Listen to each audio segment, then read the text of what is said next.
पूज्य संत शिरोमणि आचार्य श्री 108 विद्यासागर जी महाराज के परम प्रभावक शिष्य अरहम योग प्रणेता परम पूज्य मुनि श्री 108 प्रणम्य सागर जी महाराज एवं परम पूज्य मुनि श्री 108 चंद्र सागर जी महाराज के मंगल आशीष से अरहम जीव दया भारत संस्कारित और मजबूत जैन समाज के निर्माण हेतु आर्थिक रूप से असमर्थ एवं कठिन परिस्थितियों का सामना कर रहे परिवारों के लिए कर रहा है अद्वितीय सेवा कार्य। आप सभी साधर्मी बंधुओं से अनुरोध है कि आप भी गौग्रास औषधि निधि कोष, बेटा बेटी शिक्षा निधि कोष, बेटा बेटी चिकित्सा निधि कोष, व्रती ब्रह्मचारी भैया दीदी निधि कोष, अपना आहार योजना और रोजी रोटी निधि कोष में 2500 रूपए प्रति माह या 1000 रूपए प्रति माह के साथ जुड़कर जीव दया और साधर्मी सेवा के इस पुनीत कार्य में अवश्य सहयोग करें। दान राशि नीचे दिए गए बैंक डिटेल्स में भेजकर रसीद के लिए 9717857614 पर अवश्य सूचित करें। अकाउंट नेम ओम अरहम सोशल वेलफेयर फाउंडेशन। संपर्क सूत्र 9717857614, 8586984787, 9810843757, 9810436940।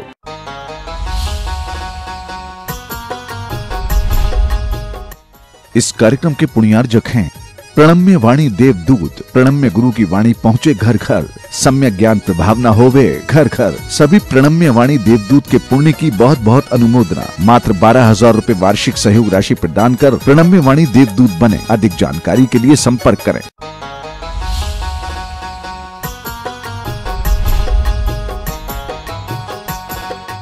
मोक्ष मार्गस्य नेतारं भेत्तारं कर्मभूव्रतां ज्ञातारं विश्वतत्त्वानां वन्दे तद्गुणलब्धये। देवादिदेव आदिम तीर्थंकर श्री ऋषभनाथ भगवान की, वर्तमान शासन नायक श्री वर्धमान महावीर भगवान की, परम पूज्य आचार्य गुरुवर श्री विद्यासागर जी महाराज की। तत्वार सूत्र ग्रंथराज में पंचम अध्याय के माध्यम से 6 द्रव्यों की विशेषताओं को बताते हुए वर्णन चल रहा है।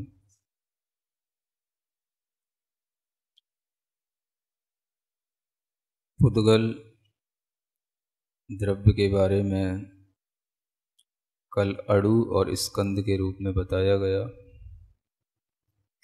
इससे पहले आकाश द्रव्य के प्रदेश बताए गए और इससे भी पहले धर्म अधर्म और एक जीव के प्रदेशों की संख्या भी बताई गई। इस तरह से ये जितने भी सूत्र हैं 8, 9, 10 नंबर के ये सूत्र और 11वें नंबर का सूत्र, इन सबको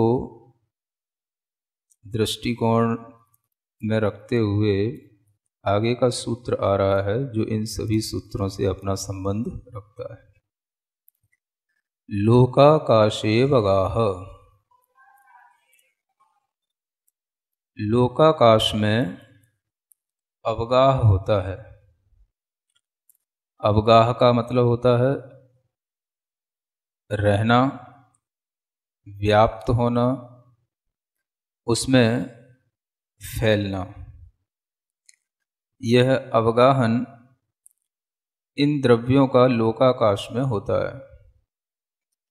कौन से द्रव्यों का?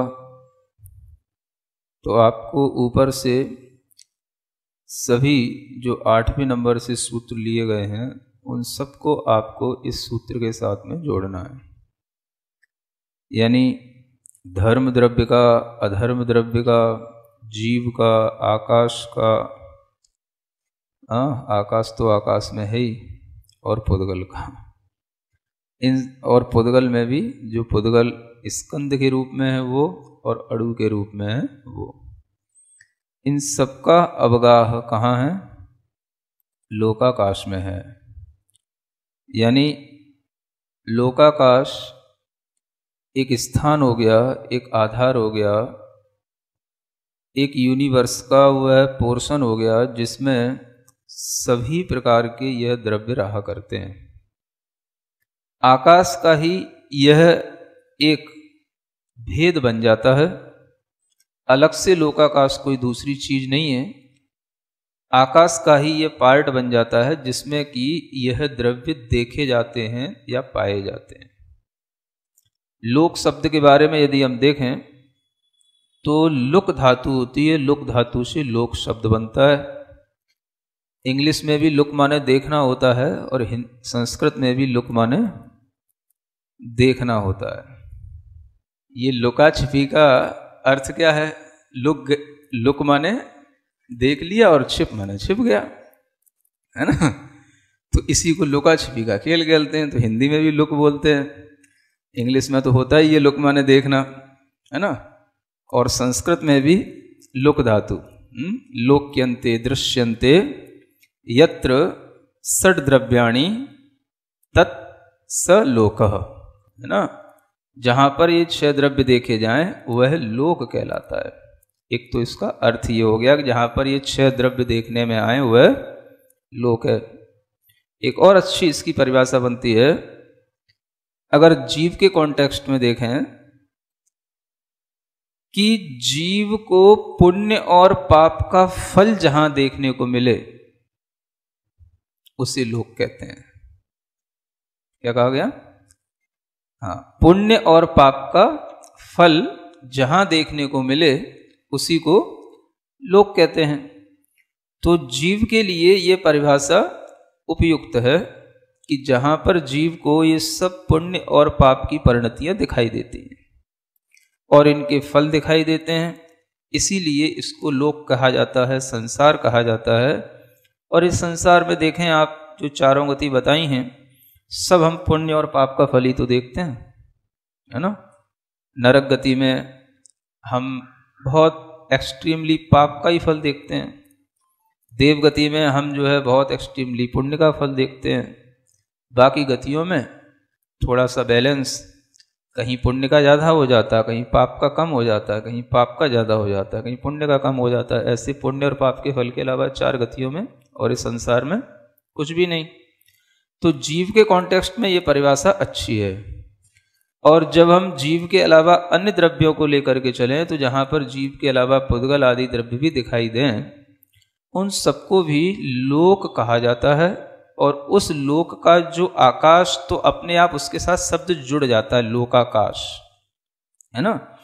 जैसे घटाकाश, पटाकाश ऐसे बोलने में आता है ना। जो चीज जितने से आकाश स्थान में, जितने में स्थान में रखी है वो उसका आकाश, वो उसका क्षेत्र बन जाता है ना।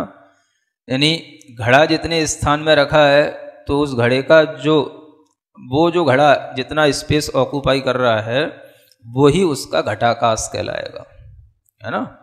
और सब कुछ बनाया जा सकता है। जैसे मनुष्य है, आप मनुष्य होकर के जितने स्थान में यहाँ बैठे हो, जितना स्थान इस आकाश का घेर रहे हो वो आपके द्वारा ऑक्यूपाई हो रहा है, वो कहलाएगा, क्या कहलाएगा?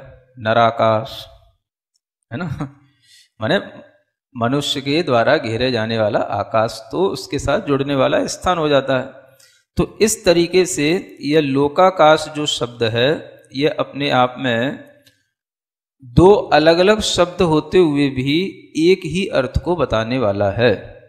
इस तरह से यहां पर यह तो बता दिया गया कि लोकाकाश में इन द्रव्यों का रहना है, अवगाहन है, लेकिन किस तरह से होता है, वो जो तरीका है किस तरीके से है, वो तरीका अब आगे के सूत्रों में हर द्रव्य के लिए बताया जा रहा है ना। तो उसी को पढ़ते हैं। धर्मा धर्मयोः कृत्स्ने, कृत्स्ने, है ना, कृत्स्ने नहीं, हाँ, ता भी आधा पढ़ना है, सा भी आधा पढ़ना है, कृत्स्ने। हाँ, धर्म और अधर्म द्रव्य जो हैं वह पूरे ही लोकाकाश में कृत्स्न माने होता है पूर्ण रूप से व्याप्त, है ना। कोई भी हिस्सा, उसका हिस्सा तो बहुत बड़ी चीज हो गई, एक सिंगल पॉइंट भी उसका जो है उससे छूटना नहीं चाहिए, पूर्ण रूप से उसमें व्याप्त होना चाहिए, फैला हुआ होना चाहिए। पूरे यूनिवर्स के अंदर ये चीज जो है बिल्कुल फैली हुई है, व्याप्त है ना। कैसे व्याप्त है? तो ये उस तरीके से किए हुए हैं जैसे तिल में तेल, है ना, just like oil in oil seeds, है ना, कि वह जो हम ये नहीं कह पाएंगे कि वह तिल पहले है कि तेल पहले है ना, या तिल का कोई स्थान तेल से छूट रहा हो। इसी तरीके से वह धर्म और अधर्म द्रव्य पूरे लोकाकाश में फैला हुआ है। कोई भी प्रदेश छूटता नहीं। धर्म और अधर्म द्रव्य ही ऐसे हैं जो एक द्रव्य हैं और पूर्ण लोक में व्याप्त हैं। इस तरह के द्रव्य, इसका मतलब और कोई नहीं है, जो पूरे लोक में एक होकर के फैले हुए हों। कहां फैले हुए हैं? जो पिछले वाला सूत्र है उससे इसको जोड़ना है। लोकाकाश में इनका अवगाहन तो है, लेकिन किस रूप में है? तो कृत्स्न रूप में है। पूर्ण लोक में ये व्याप्त हैं। इसलिए पिछले सूत्र के साथ जब हम इसका अर्थ जोड़ेंगे तो बहुत अच्छे से समझ में आएगा। अगर हम दोनों को एक कर दें तो देखो बहुत अच्छा लगेगा। लोकाकाशे धर्मा धर्मयोग कृत्स्ने अवगाह, या कृत्स्ने को पहले लिखो क्योंकि कृत्स्न जो है लोकाकाश का विशेषण है। तो कृत्स्ने लोकाकाशे धर्मा धर्मयो अवगाह। अब ये देखो आप कि यह जो लोकाकाश है यह ही सब द्रव्यों के लिए अवगाहन दे रहा है, तो अपने आप में इसी की अवगाहन शक्ति सबसे बड़ी मानी जाएगी। लोकाकाश है, यही सबके लिए स्थान दे रहा है, तो यही विभु हो गया। इसको क्या बोलते हैं? विभु। एक शब्द सुना है ना आपने? प्रभु नहीं, विभु। प्रभु में और विभु में अंतर होता है। विभु का मतलब होता है जो सबका आधार हो, सर्व द्रव्यों के लिए स्थान देने वाला हो, सबका आश्रय हो, सबका आश्रयदाता हो, उसको विभु बोलते हैं। और जो प्रभु होता है वो कौन होता है? जो सर्व सामर्थ्यवान हो, उसको प्रभु बोलते हैं। इसलिए हम ये कह सकते हैं कि आकाश आधार है अन्य सभी द्रव्यों के लिए, इसलिए अन्य द्रव्य आधेय कहलाते हैं और वह आकाश आधार कहलाता है। इस तरह के संबंध को आधार आधेय संबंध कहते हैं। आधेय का मतलब जिस आधार पर जो चीज रहे उसको आधेय कहते हैं, है ना। तो आधार आधेय संबंध भी एक संबंध होता है।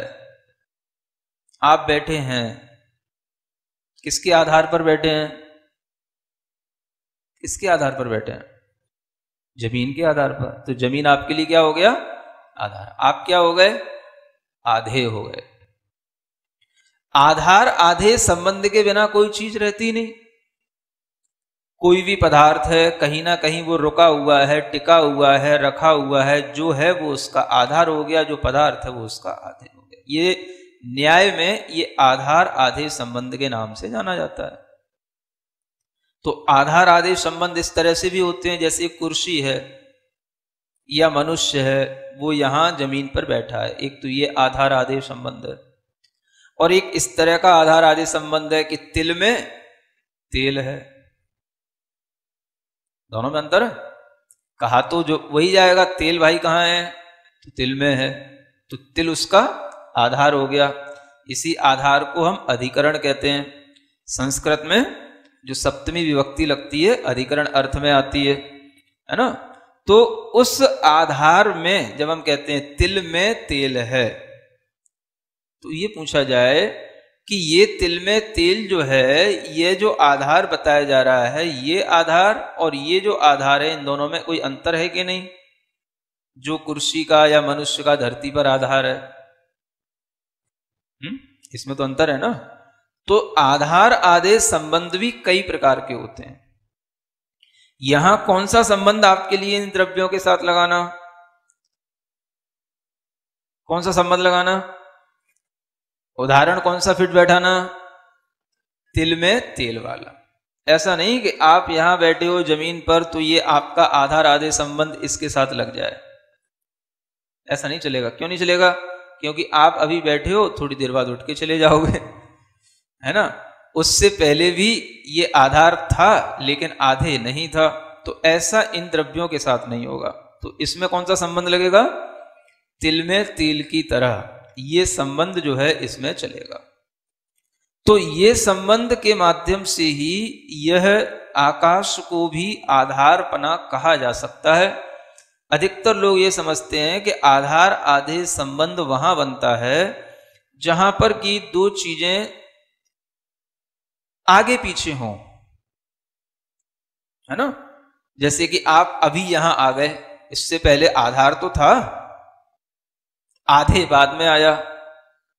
किसी बर्तन में आपने कोई भी द्रव्य रख लिया, पानी भर लिया या कोई भी और सामग्री रख ली, बर्तन पहले था, फिर हमने सामग्री उसमें डाल दी, तो आधार पहले लाए, फिर उसमें हमने दूसरा आधे पर उसमें रख दिया, तो ये आधार आधे होता है। तो ऐसा आधार आधे का संबंध व्यवहार में समझा जाता है, लेकिन यहां पर आपको ये वाला आधार आधे नहीं समझना। नहीं तो क्या होगा कि पहले आकाश आया, फिर उसने जो है धर्म द्रव्य अधर्म द्रव्य को रखा, ऐसा नहीं बनेगा। इसमें आगे पीछे का टाइम नहीं होता, है ना। जबकि साइंस के लिए इस तरीके का आधार आधे समझना कठिन सा हो जाता है। साइंस क्या कहती है?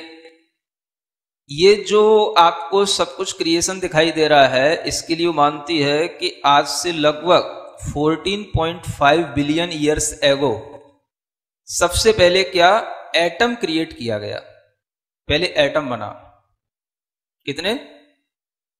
हाँ, 14.5 बिलियन ईयर्स एगो क्या बना? पहले एटम बना। फिर उसके बाद में 10 बिलियन ईयर्स बाद, समझ आ रहा है, फिर उसके बाद में ये सब जो क्रिएशन हमें दिखाई दे रहा है उसकी एनर्जी ये इसके बाद में हमें दिखाई दी। मनुष्य है और भी जो चीजें हैं, ये सब अस्तित्व जो है बाद में आया। तो ये इतना टाइम गैप के साथ में कोई चीज अपने को क्रिएट कर रही है, ऐसा यहां नहीं होता है। यहां तो सब कुछ हमेशा है ना। All substances exist at all time. जितने भी पदार्थ हैं वो हमेशा हैं। उसमें ऐसा नहीं है कि जीव पहले आया या एटम पहले आया या धर्म पहले आया या आकाश पहले आया। आकाश पहले आया तो उसने उसको रखा, फिर उससे अधर्म आया तो फिर उसको भी संभाल लिया, कि फिर वो पुद्गल आया, कि फिर जीव आया, फिर जीव ने पुद्गल में क्रिया की, तब कुछ उत्पन्न हुआ, फिर उससे संसार बना। ये सब जो क्रिएशन बताया जाता है, ये जो है कभी भी जो आगे पीछे के साथ में चलता है, ये हमेशा लॉजिकली जो है ये फिट नहीं बैठता। क्योंकि जो चीजें आ रही वो कहां से आएंगी? जो चीजें, जो द्रव्य हैं या जो कोई भी पदार्थ हैं, वो अपने आप कहां से आ जाएंगे? जिनका अस्तित्व रहता है उनका अस्तित्व रहता है, जिनका अस्तित्व नहीं होता उनका अस्तित्व नहीं होता। तो जो है उसको कभी क्रिएट नहीं किया जाता, उसका एग्जिस्टेंस होता है। तो क्रिएशन जो होता है, जो चीजें हैं उन्हीं के साथ होता है। तो साइंस के लिए अभी ये सीखना जरूरी है कि जो भी सृष्टि का निर्माण हुआ है या इसके पीछे क्रिएशन की जो थ्योरी है, उस थ्योरी में भी वह अपने आप में बाधित है वो थ्योरी, क्योंकि उसमें ये नहीं बताया जाता है कि ये किस कारण से क्या हो गया। और जब तक आप कारण नहीं बताओगे तब तक आपकी बात न्यायपूर्ण ढंग से स्वीकार नहीं की जाएगी। तो यहां जो बताया जा रहा है कि धर्म द्रव्य अधर्म द्रव्य आकाश द्रव्य ये पहले से ही हैं, ये तो हम आपको समझाने के लिए बता रहे हैं कि आकाश आधार है, अन्य द्रव्य जो धर्म अधर्म आदि हैं वो उसके आधे हैं।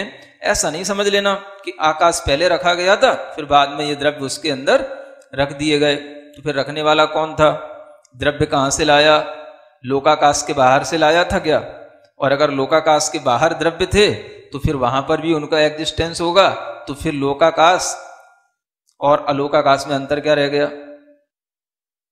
वहां से यहां खींच के लाने वाला कौन? क्या जो द्रव्य हम किसी स्थान से स्थानांतरित कर सकते हैं वो द्रव्य फिर निष्क्रिय कैसे रहेंगे?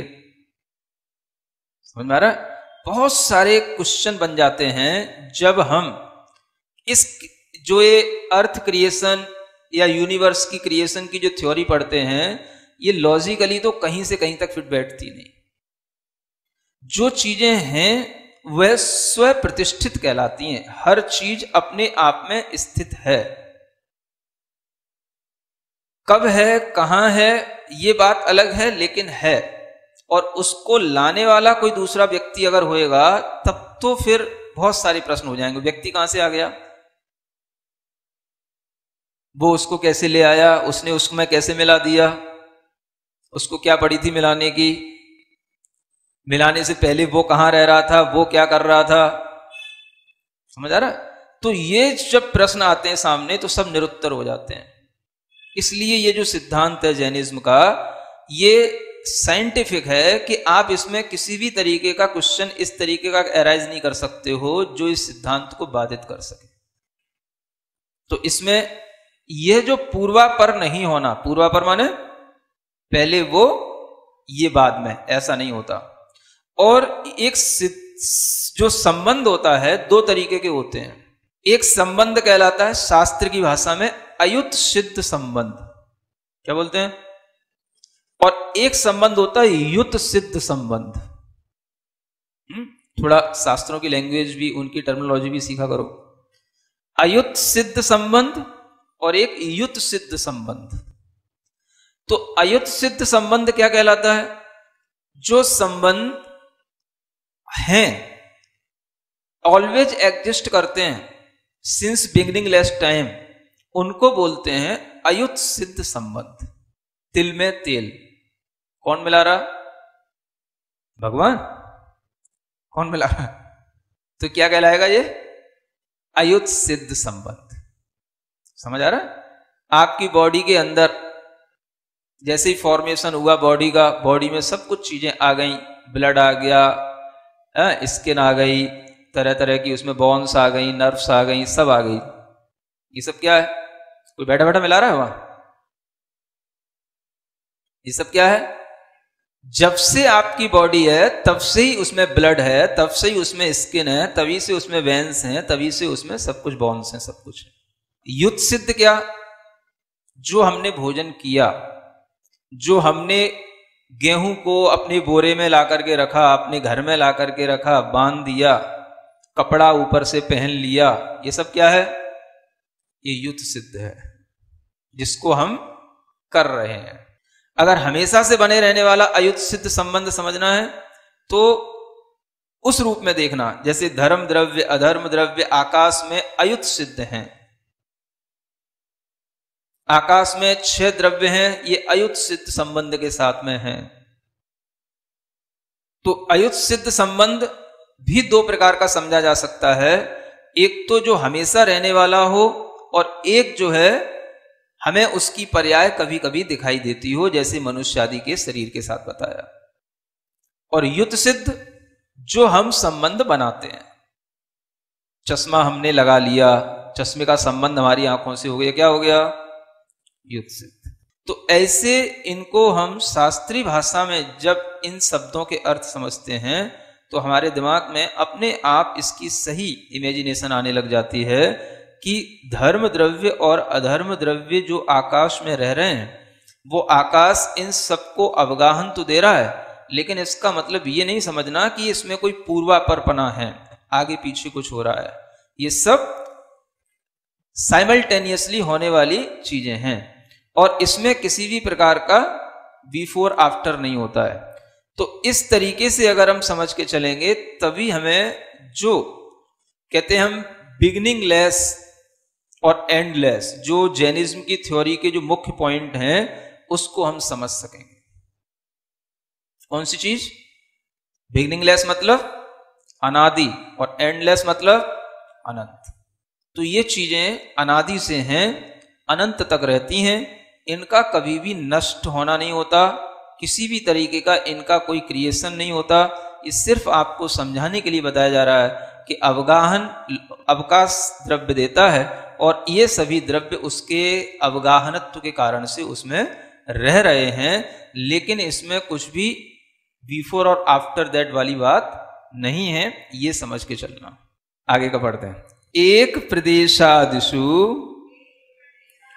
भाज्य पुद्गलानाम। अब देखो, पुद्गलों का भी अवगाह है, इसको भी उसी 12 नंबर के सूत्र के साथ जोड़ना है। लोकाकाशे पुद्गलानाम अवगाह।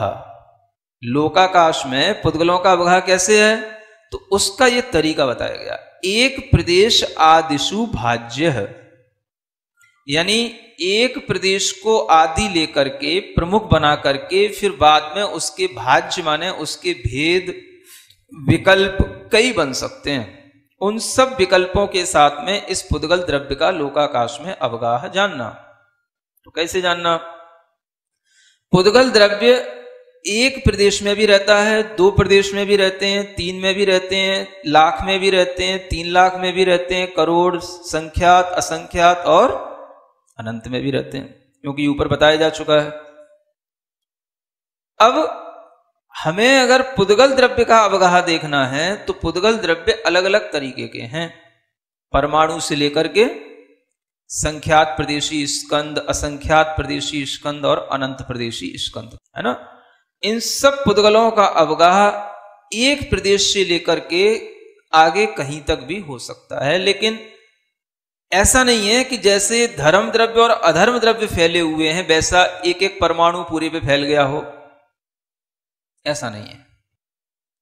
इनका अवगाह करने का तरीका अलग है। तो पुद्गलों का अवगाह कैसे होता है, जैसे मान लो एक परमाणु है तो एक परमाणु का एक सिंगल स्पेस पॉइंट होएगा, तो वो कितना स्पेस ऑक्युपाई करेगा, तो वो भी सिंगल पॉइंट के बराबर करेगा। इसीलिए परमाणु जितनी जगह घेरता है उसी को हम प्रदेश कहते हैं। तो एक परमाणु एक प्रदेश में रहेगा। अब मान लो 2 परमाणु आए, तो 2 परमाणु एक प्रदेश में भी रह सकते हैं, 2 परमाणु 2 अलग अलग प्रदेशों में भी रह सकते हैं। अगर बद्ध होकर के रहेंगे तो एक प्रदेश में भी 2 परमाणु समा जाएंगे, अलग अलग होकर के रहेंगे तो 2 प्रदेशों में रह लेंगे। 3 परमाणु आए तो एक प्रदेश में भी 3 परमाणु रह लेंगे, 2 में भी 3 रह लेंगे और 3 में भी 3 रह लेंगे। वो परमाणु में वो अवगाहन शक्ति है जिसके कारण से एक ही परमाणु अनेक परमाणुओं को अवगाहित एक ही पॉइंट पे कर लेगा, क्योंकि परमाणुओं में संख्यात, असंख्यात और अनंत तीनों पना होते हैं। तो अनंत प्रदेश, अनंत परमाणु भी एक प्रदेश वाले परमाणु में समा सकते हैं, एक ही प्रदेश में।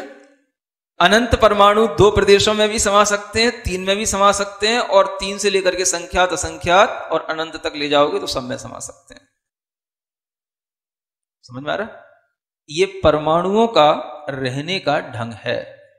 और परमाणु इसीलिए पुद्गल के सबसे अविभाज्य कण कहलाते हैं, क्योंकि उन्हीं से स्कंद बनते हैं। और उन परमाणुओं के मिलने से जो स्कंद बन रहा है वो स्कंद लोकाकाश में ही रहता है, और लोकाकाश के एक पॉइंट पर भी रह सकता है, 2 प्रदेशों पर भी रह सकता है, संख्यात में भी रह सकता है, असंख्यात में भी, सभी प्रदेशों में रह सकता है। अब परमाणु तो अनंत है, लेकिन लोकाकाश के जो प्रदेश हैं वो तो संख्यात हैं। तो अनंत परमाणु लोकाकाश के असंख्यात प्रदेशों में कैसे आएंगे? तो वो भी परमाणु की अवगाहन शक्ति के कारण से आ जाएंगे, क्योंकि सभी परमाणु स्थूल नहीं होते हैं, परमाणु तो सूक्ष्म होते हैं, और सभी स्कंद भी स्थूल नहीं होते हैं, और सभी स्कंद एक जैसे भी नहीं होते हैं, स्थूल भी होते हैं, सूक्ष्म भी होते हैं, और सूक्ष्म परिणमन करने की शक्ति वाले भी होते हैं। एक बाल्टी पानी कहीं रखा हुआ है ना। अब उस एक बाल्टी पानी में आपने बहुत सारी आलपिन डाल दी, तो बाल्टी का पानी बाहर आ जाएगा क्या? है? नहीं आएगा। आपने उसमें मान लो 1 किलो नमक भी डाल दिया, वो भी उसमें घुल जाएगा, आखिर कहीं तो जा रहा है वो। इसी को बोलते हैं अवगाहन शक्ति। वो जल क्या कर रहा है, वो जल जो है उस नमक को अवगाहित कर ले रहा है अपने अपनी उस अवगाहन शक्ति के कारण से। इसी कारण से लोकाकाश में स्पेस तो केवल असंख्यात प्रदेश वाला है, लेकिन उसमें इतने अनंत पुद्गल परमाणु उसमें रह जाते हैं, क्योंकि उन सबकी अवगाहन शक्ति भी अपनी अपनी अलग अलग है। और दूसरा, कुछ परमाणु या स्कंद सूक्ष्म परिणमन करने वाले होते हैं, तो कुछ स्थूल रूप से परिणमन करने वाले होते हैं। तो सभी पृथ्वी की तरह ही कठोर या स्थान घेरने वाले नहीं है। आकाश है, हवा, आकाश में हवा है, पानी है, ये सब जो है इसी तरीके से रह जाते हैं और किसी के लिए कोई भी उसमें बाधा नहीं आती है। तो आकाश में तो अवगाहन शक्ति इन सबको अवगाहित करने की है ही, लेकिन पुद्गल भी पुद्गल को अवगाहित कर लेता है, ये उसकी अपनी अवगाहन शक्ति है। इसलिए कह रहा था अन्य द्रव्यों में भी यह अवगाहन शक्ति पाई जाती है, ये अवगाहन गुण पाया जाता है। तो इस तरह से यह एक प्रदेश को मुख्य बना करके हम उससे संख्यात असंख्यात प्रदेशों तक भी उन पुद्गलों का विभाजन करते हुए अनंत पुद्गलों को ले जा सकते हैं। इसमें कोई बाधा नहीं, यह इस सूत्र के माध्यम से बताया गया। तो धर्म द्रव्य और अधर्म द्रव्य जैसे रह रहा है वैसे पुद्गल नहीं रह रहे हैं, ये अब आपको अच्छे ढंग से ध्यान में रख लेना है, ठीक है ना। आगे का एक सूत्र है, पुद्गलों का समझ लिया, अब जीवों का और समझते हैं। जीव कैसे रहता है, असंख्य भागादिषु जीवानाम। अब देखो यहां क्या कहते हैं, जीवानाम, पूरे पिछले वाले सूत्र से लगाओ, लोकाकाशे जीवानाम असंख्य भागादिषु अवगाह, ऐसा बनेगा, है ना। जीवों का अवगाह लोकाकाश में असंख्य भाग को आदि करके प्रारंभ करना और फिर उसको बढ़ाते जाना। मतलब क्या करो, आप ये करो कि इस पूरे लोकाकाश के असंख्यात भाग बनाओ पहले। जैसे आपको सिखाया था ना, जम्बू द्वीप के 190 पोर्शन बनाओ, तो उसमें एक पोर्शन जो बना वो बन गया भरत क्षेत्र, 190वां भाग पूरे जम्बू द्वीप का। उसी तरीके से पूरा जो लोकाकाश है कितना बड़ा है, 343 घन राजू प्रमाण, समझ आ रहा है। 14 राजू ऊंचा है, 7 राजू अंदर मोटा है, उत्तर दक्षिण फैला हुआ, और नीचे जो है पूरा पश्चिम तो 7 राजू, फिर 1 राजू, फिर 5 राजू, फिर 1 राजू, ऐसे अलग अलग डायमेंशन को लिए हुए है। तो ये पूरा हो गया ना, उसकी पूरी हाइट, अंदर उसकी 3 डायमेंशन जो उसकी डेप्थ देखोगे वो, और सामने जो आपको जो उसकी आकृति दिखाई दे रही है वो, इन सबको आप मिलाकर के जब इसका अलग अलग मतलब इसका पोर्शन करके भी आप इसका क्यूब निकालोगे तो वो निकलता है 343 घन राजू, ये उसकी माप आती है। तो इतने उस लोक के आप असंख्यात उसके भाग करो, और उस असंख्यात भाग में से एक भाग ले लो। कोई भी जीव रहेगा तो एक भाग में रहना अवश्य शुरू करेगा, माने असंख्यातवें भाग से कम में एक जीव नहीं रह सकता। एक जीव लोकाकाश का कितना पोर्शन घेरेगा, कोई भी जीव हो, चाहे वो मोटा हो चाहे पतला हो, चाहे छोटा हो चाहे बड़ा हो, समझ आ रहा है, चाहे डायनासोर हो चाहे हाथी हो, और या चींटी हो या बिल्कुल मच्छर वाला छोटा सा भी कोई कीड़ा हो, हर छोटे से छोटा जीव लोकाकाश के असंख्यातवें भाग को घेर रहा है। ये मान के चलो आप। अब आप समझ लो कि असंख्यातवां भाग भी कितना बड़ा होता है। कितने छोटे छोटे आपने जीव देखे हैं, अब आप सोचो कहां देखें, कौन से सबसे छोटे से छोटे जीव कहां मिले आपको? या तो कहीं किसी अनाज वगैरह में कहीं घुन के रूप में मिलेंगे, या फिर जो है कहीं आप किताबों में कागजों में कहीं बहुत बारीक जीव को घूमता हुआ देखोगे। उससे ज्यादा तो आपकी आंखों में कोई आएगा ही नहीं। वो भी जो है लोकाकाश का असंख्यातवां भाग घेर रहा है स्थान। मतलब जैसे परमाणु एक प्रदेश मात्र घेर करके रह जाता है, वैसे ये जीव एक प्रदेश में नहीं रह सकता। 2, 4, 8, 8 लाख, 10 लाख, करोड़, 10 करोड़, संख्यात, इन प्रदेशों में नहीं रह सकता। उसे संख्यात से भी ऊपर असंख्यात प्रदेश बराबर स्थान चाहिए, उसमें वह जीव रहता है। ये गणित है, समझ आ रहा है? अब उसी को प्रारंभ करके, आदि माने मुख्य उसको मान करके, वहीं से जो है शुरुआत करके अब आप उसके लिए उसकी पोर्शन बढ़ाते जाओ। तो जैसे जैसे जीव की अवगाहना बढ़ेगी, उसके असंख्यातवें भाग और बढ़ने लग जाएंगे। माने 2 असंख्यातवें भाग, 3 असंख्यातवें भाग, 4 असंख्यातवें भाग को कवर करके एक जीव ने अपना शरीर बनाया। और जो बड़े बड़े हैं, हम और आप जैसे, ये तो न जाने कितने असंख्यात वे भाग के भी असंख्यात भाग को घेर रहे हैं। ये मतलब असंख्यात वे भाग को घेरने वाले हैं हम और आप लोग जी, लोकाकाश का। समझ आ रहा है? क्योंकि जब एक छोटे से छोटा, अब समझो जो तो आपको दिखाई दे रहा है उसका उदाहरण दे दिया। अगर शास्त्र की दृष्टि से देखो तो सूक्ष्म निगोदिया जीव होता है जो सबसे छोटी अवगाहना वाला होता है, और उसकी अवगाहना तो आपके कभी ज्ञान में आ ही नहीं सकती, क्योंकि वो देखने में ही नहीं आता, इतना सूक्ष्म होता है। और वो लोकाकाश का असंख्यात्म भाग घेरता है। वहां से शुरू करो आप और ले जाओ। कितना अधिक से अधिक अवगाहना कितनी हो सकती है? 525 धनुष की, मनुष्य की। और किसी की कहां होती इतनी? देवों की तो इतनी होती नहीं, नारकी की भी 500 से ज्यादा होती नहीं, और क्या बचा, तिर्यंचों की भी नहीं होती, है ना। अब अगर इससे ज्यादा अगर देखोगे अवगाहना, तो कहां मिलेगी आपको? भोग भूमि के मनुष्य की मिलेगी। तो वो भी ले लो, वो भी लोकाकाश की अवगाहना उसी में आ जाएगी। सिरिजिण वाणी जग कल्याणी, जग जन मदतम मोहरी, जनमण हारी गढ़हर हारी, जम जरा भव रोग हरि, तिथ्य राणम दिव्य झुणिम जो पड़ई सुणई मय्ये धारई, राणम सौख मणंतम धरिय, सासद मोक्ष पदम पावई, सासद मोक्ष पदम पावई।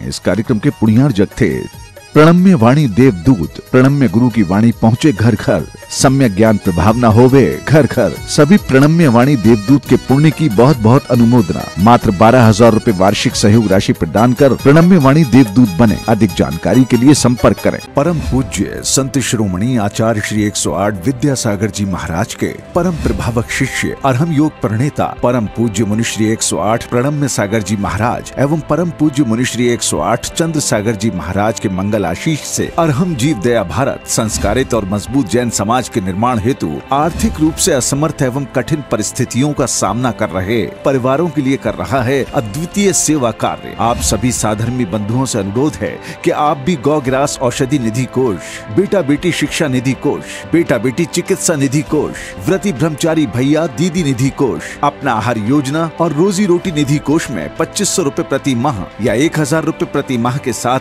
जुड़कर जीव दया और साधर्मी सेवा के इस पुनीत कार्य में अवश्य सहयोग करें। दान राशि नीचे दिए गए बैंक डिटेल्स में भेजकर रसीद के लिए 9717857614 पर अवश्य सूचित करें। अकाउंट नेम ओम अरहम सोशल वेलफेयर फाउंडेशन। संपर्क सूत्र 9717857614, 8586984787, 9810843757, 9810436940।